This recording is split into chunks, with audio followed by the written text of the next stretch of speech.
Good morning, everyone. Students, in the previous class, we have discussed some of the basic accounting terms, and today we are proceeding with the rest of the terms. Okay, so we are starting with trade receivables.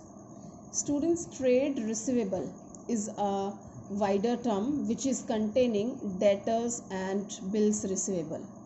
Well, bills receivable are also created from the debtors. Now let's understand about the debtors first. Debtors are the person to whom we have sold the goods on the credit basis. Okay, we means business has sold goods to somebody on the credit basis. Now business has to take money from those people, so those people, they are termed as debtors for us. All right. Now what happens, these debtors, okay, so sometime we tell these debtors to accept a bill, right? And after acceptance they return it to us. So this is bills receivable for us and this is bills payable for them. Okay, so BRs are created from the debtors. All right, and when BR and debtors are combined, so that is called total receivables. Right, students? So receivable, total receivable is a wider term which is including debtors and bills receivable, and we have discussed many times what is bills receivable. So I'm reading it for you. Trade receivables refer to the amount receivable on account of sale of goods or services rendered by the company in the normal course of business. All right. Now, trade receivable includes both debtors and bills receivable, and this I have explained you. All right. Now we will talk about the trade payable. This is just opposite of this. This receivable is related to the sales, okay, and payable is related to the purchase. When we purchase the goods on credit basis from somebody, here we are purchasing and we have to pay money to them. All right. So when we purchase the goods from someone, these people are called the suppliers. They are supplying goods to us. Okay, so when we buy the goods on credit basis from these suppliers, so these suppliers, they are termed as our creditors. Okay, so we have to pay them. All right. Now in this condition, these suppliers tells us to accept a bill. So in this condition we accept a bill and we return to them. So this is bills receivable for them and for us, because we have to think from our point of view, from our business point of view. So this is bills payable for us. Okay, जिस party को पैसा पे करना होता है उनके लिए payable होता है बिल्स पेएबल, एंड जिनको रिसीव करना होता है उनके लिए bills receivable होता है. All right, when you sell the goods you receive the money, so this is bills receivable for you. Okay, and here we have purchased the goods, so we have to pay the money, so this is bills payable. All right. So trade payables. Trade payable is a wider term which is including creditors and bills payable. All right, just like receivables. Okay, so payables are including creditors, and who are the creditors? To whom you have from whom you have purchased the goods, okay, on credit basis. So they are your creditors, and from the creditors bills payable are created because you have accepted the bill and you have given it to them. So this is your bills payable. All right, and when we combine these creditors and bills payable becomes your trade payable. Fine. Next term is very easy, which everyone knows, that is goods. Okay, what are goods? Goods is the item in which you are dealing, in which your business is dealing. All right, if you are keeping the garments, so garments are the goods for you. If you have a stationery business, so all the stationery items are goods for you. If you are dealing in cement, so cement is goods for you. Fine. So whatever the item you are keeping for sale and purchase, you are trading in, that is goods for you. Fine. Well, next is your cost. Cost in the simple language, it is the amount which you have genuinely paid for acquiring the things. Okay, so it's telling cost can be termed as the amount of resource given up in exchange for some goods or services. All right, means exchange of the resource. Here the amount of resources given up in exchange for some goods or services means goods and services, and in exchange of goods and services, the amount is which is paid by you, that is your cost. And the resources given up are money or money equivalent expressed in terms of money. And what is the thing which you give, right, for these resources? Of course, that is money these days, okay, or certain things which can be termed in money. Now, for example, they have taken cost of machinery will include purchase price, freight, and installation expenses. Students, while doing the practical in journal entry, we have learned that when you purchase the machinery, so your entry is machinery account debit to cash or bank, okay. And installation charges are also a part of the cost of machinery. So machinery account is debited for that, okay. So machinery for installation charges, machinery account debit to cash. All right, so next is your voucher. Students, voucher is a document, source document. With the help of voucher, you pass the transaction in your books of account, and this can be proved as a legal proof also. So a voucher is a document which provides the authentication to pay, and on the basis of which the business transactions are first of all recorded in the books of account. Student, how do you pass the entry? Here you have learned only that these are the transaction, I mean these are the statements given and you are passing the entry. Well, here we got it, a question, and we are answering these questions. But in real life, how does this happen? Suppose you got petrol filled in your vehicle, right? So that slip which you get from the petrol pump is your voucher, and then you do the transaction, okay. And suppose you have done certain other expenses, you have paid the freight, cartage, so you get the receipt from the people, all right. So you enter the transaction, okay. uh, you know some amount you spent on tea and snacks for the business purpose, right? Your guest has come and you are provided, so these are called entertainment expenses. So your tea वाला, चाय वाला आपको कोई bill provide करेगा, और he will write somewhere, उन्होंने अपना slip बना रखा होता है बिजनेसमैन के लिए, because they demand for the vouchers, okay. So they give in writing that this much amount you have paid for the tea during this month, right? Or during a week, or during a, I mean on that particular day. So on the basis of that slip, you just pass the entry, right? So these kind of things are your voucher. When you purchase something on the cash or credit basis, you get a receipt from there, you get a bill from there, invoice. So you pass the transaction on those basis, okay. So these are the vouchers. So a separate voucher is prepared for each transaction, and it specifies the accounts to be debited or credited, all right. So on the basis of these vouchers, we pass the entry, either this will be entered in debit side or credit side.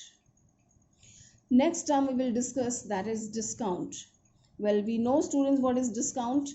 Discount is either an allowance offered by the seller of goods out of the selling price of goods, or a deduction for making prompt payment.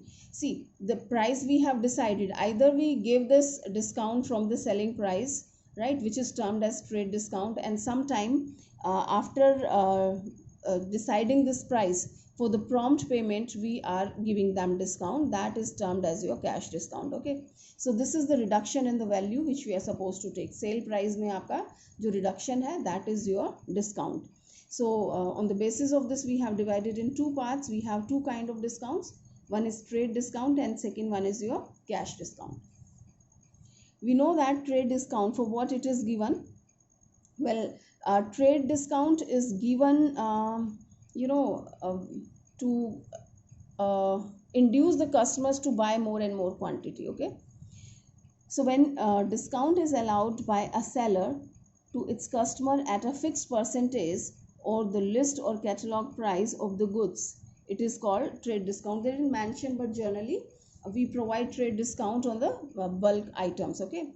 So it is not recorded. This also we know that trade discounts, these are not entered in the books of account, right? Separately we just deduct it from the sale price, okay. So it's telling not recorded in the books of account, it is deducted in the invoice or cash memo itself from the gross value of the goods. Now cash discount has been offered from the sales price for the prompt payment, okay. You have sold the goods, now you are telling that if you pay this price timely, okay, or you pay in cash immediately as the terms has been decided between these two parties, so the cash discount will be given to them. Okay, and this for cash discount we pass the entries in the books, we show it in the books. Well, that was all about discount, trade discount and cash discount. Now rebate. Some students, they get confused, they take the rebate and discount in the same way, but it is not so. There is a difference between these two. Okay, so it is a reduction in the value of the goods sold, okay, allowed by the seller after the goods have been sold. It is allowed by the seller for the reasons other than for which trade discount and cash discounts are allowed. For example, rebate may be allowed because of poor quality of goods sold or goods being not as per proper specification. Students, rebate is explaining, it's telling that where the reduction in the price is there, reduction in the sale price due to any other reason other than these two reasons. Okay, when it is a trade discount, I mean for buying in a bulk quantity we have provided, right? Cash discount for the prompt payment we have given. If any other reason is there, right, after sales, okay, this is not decided at the time of sale, later on due to some reason you are giving some deduction, so that is termed as rebate. Okay, so they are telling, they have taken one example. It may be rebate may be allowed because of poor quality of the goods. Later on they found that the goods which they have supplied, that's not of the good quality, so they are asking rebate for that, and if your seller is also agreed on that, so they may allow that. Okay, next is your goods and services tax. Very nicely we have discussed about it. This is goods and services tax. You know, this is indirect tax, and instead of so many different taxes, they have imposed one consolidated tax, that is your GST, goods and services tax, right? And it's telling that this is merged into a single tax known as GST, and it's paid at the time of purchase, and GST is collected at the time of sale, well known. Okay,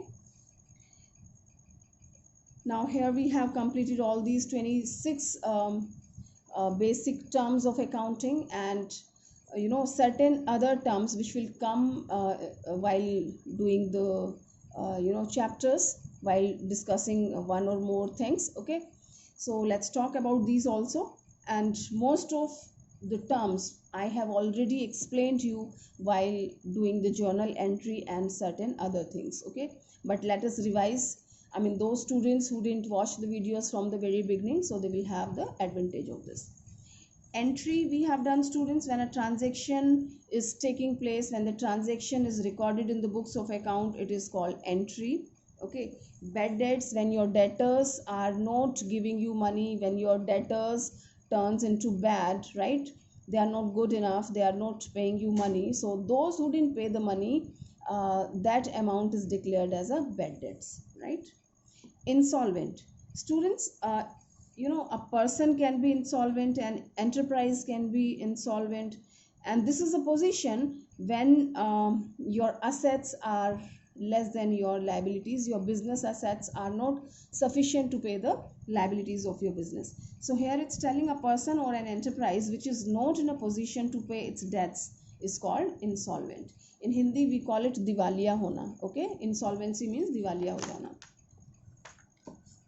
Solvent, it's opposite of insolvency, right? Solvent means when an individual or a firm is in the position to pay all its debts, when its assets are more than liabilities. Next is stores. Well, store is other than closing stock. Closing stock we you know, take regarding goods. Unsold goods are termed as closing stock, but stores are the thing which for certain items which we are using in our business, right? And we have a stock of all these things, means we are keeping all these things in our store.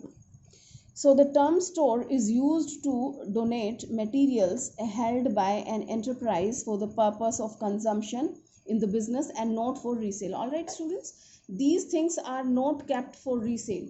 Although your stock is for selling purpose, unsold goods, है ना, unsold goods को क्या कहते हैं, stock कहते हैं, Okay, but these items which we are keeping, these are not meant for resale, rather these are there in the business to use it. Okay, as we are selling some goods. Okay, but we, certain goods are there which we don't sell like that in the open. We have to do the packaging properly. For packaging we need certain items.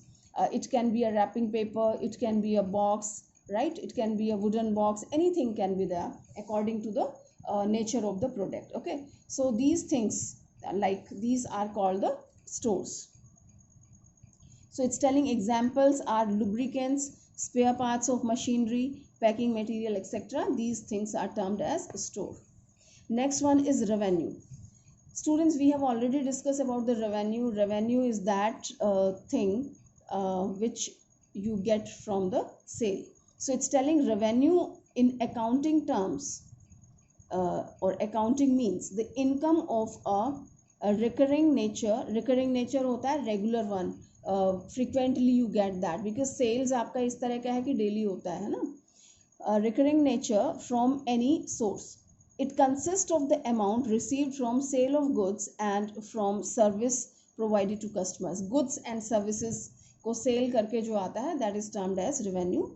It also includes receipt of rent, commission, dividend, interest, etc. Now, revenue is related with the day-to-day affairs of the business and should also be regular in nature.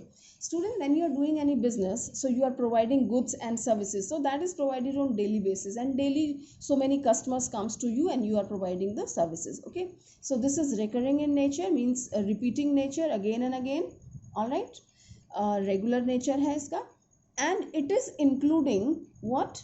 Rent, commission and dividend and interest also. Okay, so this is your revenue. Fine, recurring nature है, बार बार हो रहा है, daily हो रहा है. As such, the amount of capital introduced by the proprietor of borrowing loan is not revenue. All right, students, they have introduced one thing, that if you introduce some amount as a capital in the business, so this is not of the revenue nature, this is your capital. Okay, I hope everyone is clear that this is your investment, it's a capital, it's not a revenue. Fine, the amount which we get from the sales is your revenue, and your interest, dividend, commission, rent, these kind of income which you are having, that is also your revenue. Okay, now next one is your revenue from operation, which is very much related to the previous point. Of course, revenue is the item which you get from the sale, that's of recurring nature, regularly आपको मिल रहा है. But revenue from operation, operation means which kind of business you are conducting, business कौन सा चल रहा है आपका, आप उसको revenue operation बोलते हैं. ठीक है, so the revenue which you get from sale of goods and services, that is your revenue from operation. Okay, and rest of the revenue which you get from the rent, dividend, interest, commission, वो आपका revenue में include होता है. So revenue is having the wider term which is containing revenue from operation plus from rest of the sources. Okay, but revenue from operation means only from sale of goods and services, whatever you are getting, that is revenue from operation. Okay, next one is your entity. Entity is your business entity. Okay, so an entity or business entity means the economic unit which is formed for carrying income by providing services and selling goods. Okay, business entity, it is providing either goods or providing the services, it's selling and getting the money. So this is your entity, business entity. Next is turnover, which you know very well, I have told you many times. Turnover is your sales. Of course, sale, this is your goods in which you are dealing, sale of the goods. Livestock, this is new for you. Students, some businesses, they have to keep the animals also. Okay, so domestic animals such as cattle or horses are known as livestock. Fine. Next and last one is your investment, which is well known by everyone. Investment refers to deployment of funds in the shares or debentures of company with the intention of earning a return. We invest this amount. Investment means which you are keeping in your business, right? We are investing in shares, debentures, and when you are starting the business of a sole proprietor or partnership, you invest cash or some goods as a capital, right? So these all things are termed as investment. So With this, we have completed our chapter number 2. All the basic accounting terms we have finished. So students, let's start the next chapter also, because we have a lot of time. Still we have consumed 20 minutes in this video. So third chapter, this is accounting principles. Students, we have talked a lot about the rule, regulations, so and so. So we have seen the rules of the journal entry till now.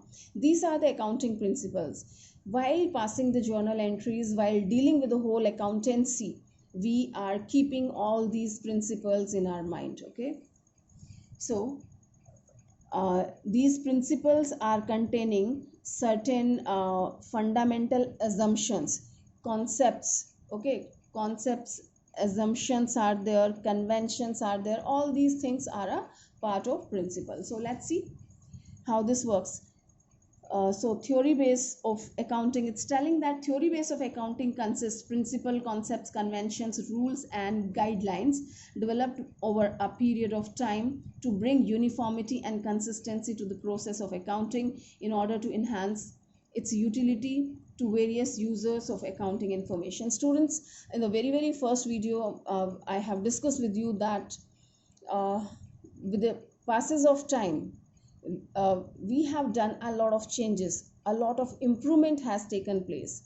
Once there was a time, initially we were not recording our accounting terms in a systematic way. Our accounting was just unscientific and hodgepodge. We were writing anywhere whatever was coming in the mind to just record the transactions to keep in the memory.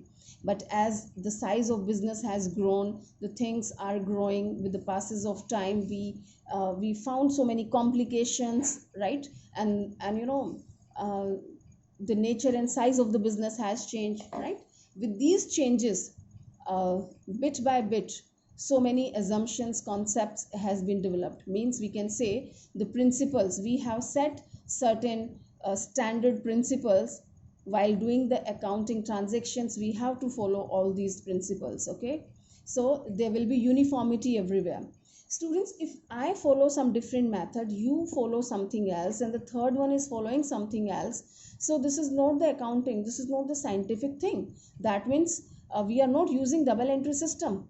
Everyone is singing in a different tone, right? So that is not acceptable by the law. Okay, our law says that each and everyone, I mean in the whole country, and these days not only country, in the whole world there should be uniformity, because this is a time of globalization where you are dealing with certain other country also. Okay, so uniformity should be there. So this accounting principles teaches us all that. So here the Institute of Chartered Accountant of India also constitute the theory base of this accounting.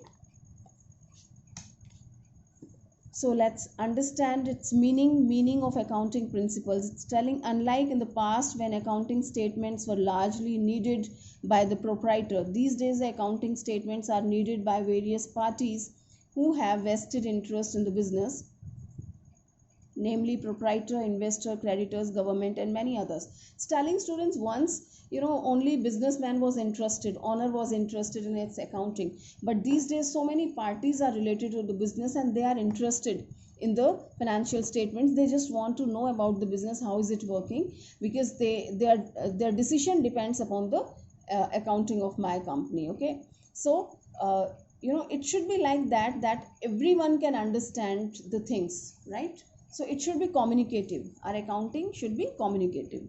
So accounting statement discloses the profitability and solvency of the business to various parties.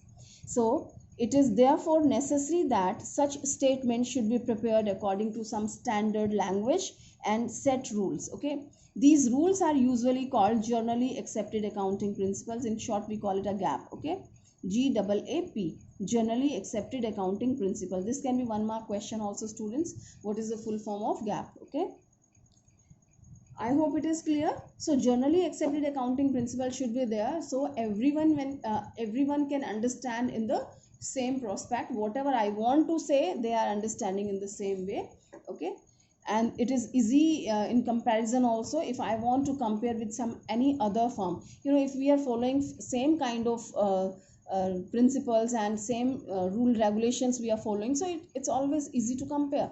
Otherwise this won't be possible to compare. Okay, now let us discuss about the nature or characteristics, or we can say the features of accounting principle. What are its features? Well, first one, accounting principles are uniform set of rules. So what are the principles are nothing more than the rule regulations, right? So these are uniform set of rules where it is equal for everyone. So accounting principles are uniform set of rules or guidelines developed to ensure uniformity and easy understanding of the accounting information. Next feature is accounting principles are man-made. Students, these are not made by anybody else. Not through any other method. This is made by the person. It's made by you and me. With the passes of time, some changes have taken place, and we have prepared, and time to time we have done certain changes also, some amendments we have done in that. So accounting principles are man-made and are derived from experience and reason. I've told you, in the starting we were not having that much scientific rule regulations. As we have started doing the work, we found the problem, one problem we have faced, we have done the changes, then another one we face that, right? When the situation changes, we feel different kind of problems, and we try to remove those one. Okay, so that way your principles has taken place. So double entry system has taken place. So they are not laboratory tested, and hence they lack universal applicability like the principles of physics, chemistry and other natural science. It's important, students. These are not the scientific rule regulations, okay, which works everywhere. These can be changed according to the situations, right? According to our convenience. Sometime we can change that. How it is changeable, very soon we will discuss. Means certain methods are there, so we can adopt the method which one is suitable. Out of two methods we can take any one. All right, students, so these were the man-made. Now next one is accounting principles are flexible. As I have told you just a few moments before, that these are flexible, we can change according to our requirement. Okay, so accounting principles are not rigid but flexible. They are bound to change with the passes of time in response to the changes in business practices, government policies and needs of the users of accounting information. Very live example is your GST. Students, a few years back we were following sale tax we used to follow, and after sale tax VAT has introduced. Okay, and after VAT this GST has been introduced. So these are the changes in accounting as the things are changing, right? So in the business environment, so we are adopting those changes. So we can say accounting principles are flexible. Next we have accounting principles are generally accepted. We have discussed it already. So these are accepted by everyone throughout the country, because there should be uniformity in our work. Okay, so as our CBSE exams are there, so these are uniform, there is a uniformity in that. The school, all the schools are providing same syllabus, right? Same pattern they are following, because there should be uniformity in the CBSE format. Okay, so accounting principles are basis and guidelines for accounting and are generally accepted. The general acceptance of an accounting principle depends upon how well it satisfies the following three criteria. It's telling how this is acceptable by the people, why the people have accepted it. Generally, why the people they have accepted, because of these three reasons, because these are relevant, these are objectivity, because of their objectivity, and feasibility. All right, because of these three reasons, these are acceptable by everyone, generally accepted by everyone. Now next topic is your need of accounting principle. Why there is a requirement, why do we need it? In order to make the accounting information meaningful to its internal and external user, we have discussed here that these informations are used by, the different users are there. These are used by the different parties related to the business. So these are the internal, and externally these parties are connected to the business. Okay, So it is significant that such information is reliable as well as comparable honi chahiye, reliable honi chahiye. So the comparability of information is required to see how a firm has performed as compared to the other firm and how it has performed as compared to the previous year. So here they are doing the comparison with themselves and comparing with other firm. So how is it possible? How we can compare with other firm? You know, they have their own system and method to prepare. I have my own system and method to do that. Well, if we have both the businesses have the different things, different methods are there, different rule regulations are there, right? Different concepts are there, different conventions are there. So how we can compare the result? It's not possible. Okay, so we want to compare, so we have to keep those things similar. Similarity should be there, comparability should be there. So we prepare like that. So this becomes possible only if the information provided by the financial statement is based on same set rules known as policies, principles and conventions. Okay, so these rules are called GAAP. We have studied these are generally accepted accounting principles, bring uniformity and consistency to the process of accounting and enhance its utility to different users of the accounting. All right, students, I hope it is clear. Well, different people are using, they need the different information for the different requirement. Okay, and you know, we have the internal and external users are there. We have to compare the things with our previous year's data with another firms, we have to compare. Okay, so some similarity will be there, only then it is possible. Okay, now kinds of accounting principle. Finally we are on the principles and rest of the things. So kinds of accounting principle, it's telling that accounting principles are described by various terms such as assumptions. Means principle is a wider term which is containing so many names. Okay, principle is containing what? Assumption, sometimes we call it assumption, conventions, concepts, doctrine, this is postulates, etc. Right? So these principles can be classified mainly into two categories. We have certain terms which we have used, but basically we have you know, we are taking only two terms out of these one and we have covered everything. So the first one is accounting concepts or assumptions, you can say, and second one is your accounting conventions. Okay, so let's talk about the accounting assumptions first. So this is telling accounting assumption means हम मान लेते हैं उन चीज़ों को ऐसा, in order to make the accounting language convey the same meaning to all people and to make it more meaningful. Most of the accountants have agreed on a number of concepts which are usually followed for preparing the financial statements. Okay, these concepts provide a foundation for accounting process. No enterprise can prepare its financial statement without considering these basic concepts or assumptions. These concepts guide how transactions should be recorded and reported. Following may be treated as basic concepts or assumption. Students, it's telling that when you know, different people, they are preparing your accounting, so it is presumed that these people will follow these instructions. Okay, and how these has taken place initially, sometime, you know, in the past, most of the people they were following these trend. ऐसा होता है ना, हम एक दूसरे से पूछते हैं आप कैसे कर रहे हैं, आप कैसे कर रहे हैं. So most of the people they were following this trend. Later on they found some problem, they rectify that, and one trend has become, you know, the trend has taken place कि most of the people they were following this trend, and that trend became the assumptions. Okay, so all these business entities, they are following all these accounting assumptions. Okay, so as per the accounting standards, accounting standard 1 issued by the Institute of Chartered Accountants of India, there are three fundamental accounting concepts or assumptions. Okay, according to your Institute of Chartered Accountant of India, accounting standard 1, they have given three assumptions. Okay, three concepts, you can say concepts or assumptions. Okay, both are having the similar meaning. These three are going concern concept, consistency concept and accrual concept. Now what are these? Let me tell you.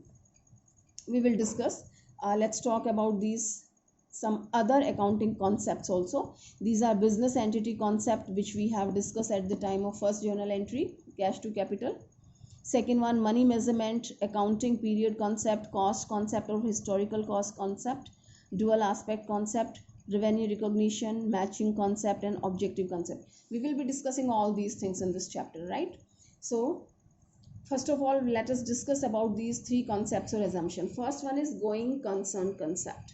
Students, according like its name, according to this concept, as its name is suggesting, going concern concept. When we start the business, so we start any business with this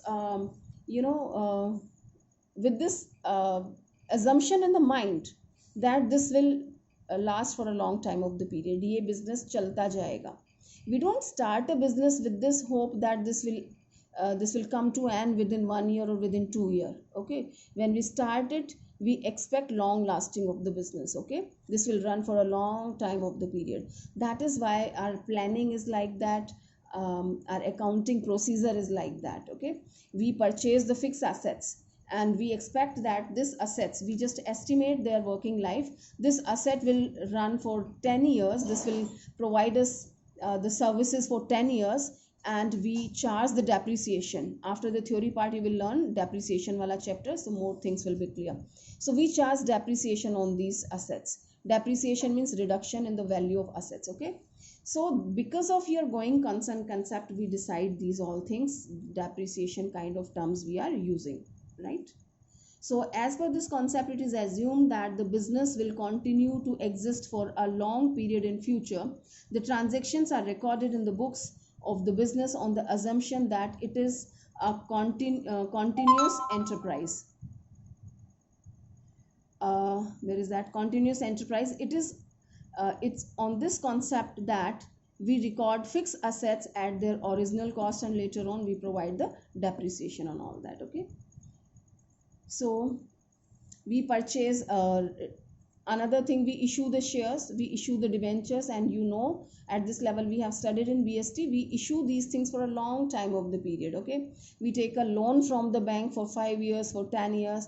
So our accounting procedure is like that. No, we have made it like that we have planned to repay the loan after 10 years, after 5 years, redemption of debenture after 10 years. So these all things are based on this time period, right? So going concern concept tells that our business is long lasting. Okay, so because of this concept, we take decision of all these things, my assets, long term assets, and acquiring the capital on the long term basis. Fine. Next is your consistency concept.